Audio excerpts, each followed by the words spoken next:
This is VOA News. Via remote, I'm Marissa Melton. The death toll in the collapse of a South Florida condominium building rose Monday evening to 28, with 117 people still missing as emergency workers continued the search ahead of an approaching tropical storm. Demolition experts late Sunday imploded the remaining portion of the partially collapsed condominium. They feared it was unstable and could come down in the face of high winds from that approaching tropical storm Elsa. Explosives were triggered around 10:03 local time Sunday night. It took just seconds for the rest of the structure to fall. Extra efforts were made to cover the original collapse site to make sure new debris did not interfere with search and rescue efforts there. The 12-story condominium building in Surfside, Florida, north of Miami, partially collapsed without warning early on June 24th. Meanwhile, officials are watching the approach of tropical storm Elsa. Elsa is passing at present over Cuba, just east of Havana, and on the way to the Florida Keys, expected to reach that area on Tuesday. It could approach the western coast of Florida on Wednesday. That track would spare Surfside from a direct hit, but forecasters still expect the region to experience strong winds and gusts of at least 65 kilometers per hour.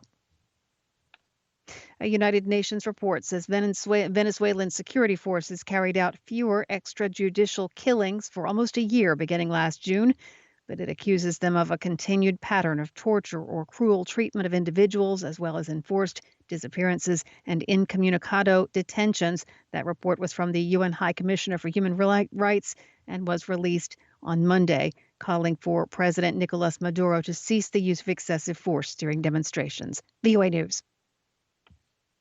The Washington Post is reporting that more than 1,000 Afghan soldiers fled into neighboring Tajikistan early on Monday to escape clashes with Taliban insurgents. The Taliban has mounted an aggressive campaign for territory as NATO forces withdraw from Afghanistan to meet a September 11th deadline.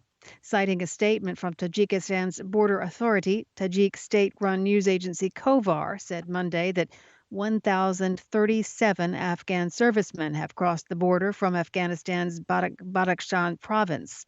The president of Tajikistan has released a statement on his website saying he's ordered the mobilization of 20,000 reserve troops to the border. Tajik authorities have repeatedly said they will not interfere in internal Afghan matters. The BBC reports that the influx was the third wave of Afghan soldiers to flee into Tajikistan in recent days, and the fifth wave in 2 weeks. That brings the total of Afghan soldiers fleeing into Tajikistan to nearly 1,600. OPEC Plus ministers called off oil output talks on Monday after clashing last week when the United Arab Emirates balked at a proposed 8-month extension to output curbs, meaning no deal to boost production has been agreed. On Sunday, Saudi Energy Minister Prince Abdulaziz bin Salman called for compromise and rationality to secure a deal after 2 days of failed discussions last week. But today, 4 OPEC Plus sources said there had been no progress and that talks had been called off without a new date set. The failure to agree on Monday means an expected increase in oil output from August will not take place. That could drive up oil prices, which are already at their highest since 2018.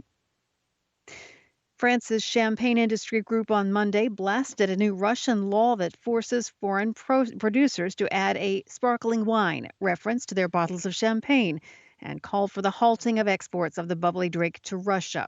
The law, signed by Russian President Vladimir Putin on Friday, requires all foreign producers of sparkling wine to describe their product as such on the back of the bottle, though not on the front, while makers of Russian Champanskoye may continue to use that term alone. The French Champagne Industry Group called on its members to halt all shipments to Russia for the time being and said the name Champagne, which refers to a region in France where the drink comes from, had legal protection in 120 countries. And a press watchdog group, Reporters Without Borders, has named 37 world leaders as media predators who crack down on press freedom. For the first time, that list includes a Western European head of state, Hungarian Prime Minister Viktor Orban. Via remote, I'm Marissa Melton, VOA News.